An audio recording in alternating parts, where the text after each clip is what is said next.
வணக்கம். இன்னைக்கு நாம நடிகர் ரவி பத்தி பேச போறோம். அவர் சமீபத்துல ஒரு கிரிக்கெட் நிகழ்ச்சிக்கு போயிருந்தாரு. ஆமா, அந்த சதர்ன் ஸ்ட்ரீட் பிரீமியர் லீக், தெரு கிரிக்கெட் லீக் அது. அதேதான். அங்க அவர் சில விஷயங்கள் பேசியிருக்காரு. அத பத்தி தான் நாம இப்ப கொஞ்சம் ஆழமா பார்க்க போறோம். என்ன சொன்னாரு, அதோட அர்த்தம் என்னன்னு அலசலாம். நிச்சயமா. இது வெறும் கிரிக்கெட் பத்தினது மட்டும் இல்ல, அதுக்கும் மேல சில முக்கியமான கருத்துக்கள் அவர் சொல்லியிருக்காரு. சோ, அத விரிவா பார்க்கலாம். முதல்ல அவருக்கு கிரிக்கெட் மேல இருக்கிற அந்த பர்சனல் இன்ட்ரெஸ்ட பத்தி பேசினாரு. ஸ்கூல்ல காலேஜ்லலாம் கேப்டனா இருந்திருக்கேன்னு சொன்னது. ஆமா, அது அவர் சும்மா ஒரு கெஸ்டா வரல, அந்த விளையாட்டுல ஒரு ஈடுபாடு உள்ளவரா வந்திருக்காருன்னு காட்டுது. கரெக்ட். அது அவர் சொல்ற விஷயங்களுக்கு ஒரு ஒரு வெயிட் கொடுக்குது இல்லையா? நிச்சயமா. வெறும் நடிகரா இல்லாம அந்த கேம் விளையாடின ஒருத்தரா பேசும்போது அதுக்கு ஒரு தனி நம்பகத்தன்மை வருது. வெறும் வார்த்தை இல்ல, அனுபவம் பேசுதுன்னு தோணும். சரி.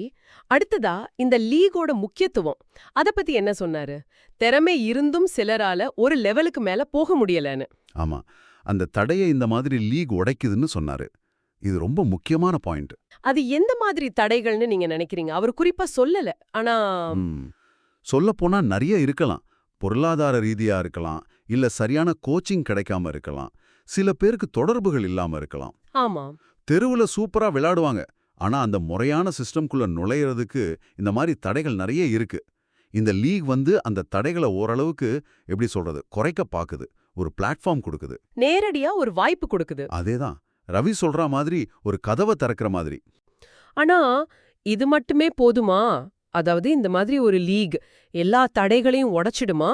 இல்ல இது ஒரு நல்ல ஸ்டார்டிங் பாயிண்டா? ரவி ரொம்ப ஆப்டிமிஸ்டிக்கா பேசின மாதிரி இருந்துச்சு. நல்ல கேள்வி. அது பாத்தீங்கன்னா கண்டிப்பா இது ஒரு முதல் படிதான். ஒரே ஒரு லீக் எல்லாத்தையும் மாத்திடாது, ஆனா இது கவனத்தை ஈர்க்கும். சரி. திறமை எங்க இருக்குன்னு காட்டும். இந்த மாதிரி முயற்சிகள் தொடர்ந்து நடந்தா ஒருவேளை பெரிய அமைப்புகள் கூட இங்கிருந்து வர்றவங்கள கவனிக்க ஆரம்பிக்கலாம். இது ஒரு ஒரு ஸ்பார்க் மாதிரி. புரியுது. ஒரு உந்து சக்தி மாதிரி. அப்புறம் அவர் சொன்ன இன்னொரு விஷயம், கிரிக்கெட்டோட ஆரம்பமே தெருக்கள்ல தான் சொன்னது. ஆமாமா, அது எல்லாருக்கும் தெரியும் அப்படின்னு சொல்லிட்டு இத ஒரு போட்டியா மட்டும் பார்க்காம ஒரு கொண்டாட்டமா பார்க்கறேன்னு சொன்னாரு. அந்த கொண்டாட்டம்ங்கிற வார்த்தை அதுக்கு என்ன அர்த்தம் இருக்கலாம்? அது அந்த லீகோட நோக்கத்தையே கொஞ்சம் வேற மாதிரி காட்டுது. ஜெயிக்கிறது தோக்கிறது மட்டும் இல்லாம அந்த விளையாட்டோட சந்தோஷத்தை, அந்த ஸ்பிரிட்ட கொண்டாடுறது. ம், தெருவுல விளையாடும்போது ஒரு ஃப்ரீடம் இருக்கும் இல்லையா, ம். பிரஷர் இல்லாம அந்த ஒரு விஷயத்த இங்க கொண்டு வர நினைக்கிற மாதிரி இருக்கு. அந்த விளையாட்டோட ஆன்மாவை கொண்டாடுறது. ஆமா. அது நல்ல பார்வை. போட்டியோட டென்ஷனை குறைச்சு பார்ட்டிசிபேஷனை என்கரேஜ் பண்ற மாதிரி. அப்புறம் கடைசியா அவர் கொஞ்சம் பர்சனலா பேசினாரு லாங்குவேஜ பத்தி. ஆமா, அங்க நிறைய ஸ்டேட்ஸ்ல இருந்து ஆட்கள் வந்திருந்தாங்க போல. அதை நோட் பண்ணிட்டு தனக்கு கன்னடம் மலையாளம் புரியும், ஆனா பேச வராதுன்னும், தெலுங்கு கொஞ்சம் பேச தெரியும்னு சொன்னாரு. அது எதுக்கு சொல்லிருப்பாரு? அது அந்த இடத்துல இருக்கிற அந்த டைவர்சிட்டிய அவர் ஏத்துக்கிற மாதிரி, அவங்களோட ஒருத்தரை கனெக்ட் பண்ண முயற்சி பண்ற மாதிரி ஒரு சின்ன விஷயம்தான், ஆனா அந்த இடத்துல ஒரு இணக்கமான சூழல் அது உண்டாக்கும். ஓ, சரி சரி, புரியுது. அப்போ மொத்தத்துல இந்த பேச்சிலிருந்து நாம எடுத்துக்க வேண்டிய மெயின் பாயிண்ட்ஸ் என்ன? ரவியோட பேச்சு நமக்கு என்ன சொல்ல வருது? ரெண்டு விஷயம் எனக்கு முக்கியமா படுது. ம்.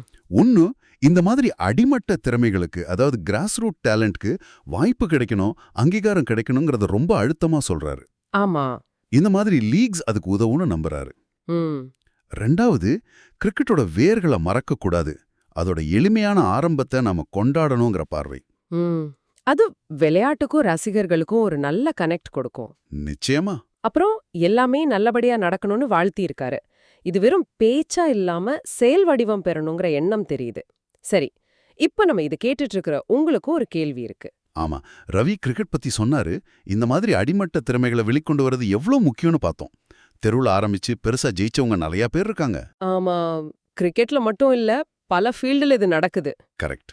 அப்போ உங்களுக்கான கேள்வி இதுதான். கிரிக்கெட்ட மாதிரியே நம்ம சுத்தி இருக்கிற வேற எந்த துறைகள்ல, அது ஆர்ட்ஸா இருக்கலாம், மியூசிக்கா இருக்கலாம், ஏன் டெக்னாலஜியா கூட இருக்கலாம், இந்த மாதிரி தெரு அல்லது அடிமட்ட லெவல்ல இருக்கிற திறமைகளுக்கு இன்னும் நிறைய அங்கீகாரமும் முறையான வாய்ப்புகளும் தேவைன்னு நீங்க நினைக்கிறீங்க? ஆமா, எந்த துறையில டேலண்ட் இன்னும் சரியா வெளியே வராம இருக்குன்னு நீங்க ஃபீல் பண்றீங்க? இத பத்தி கொஞ்சம் யோசிச்சு பாருங்க.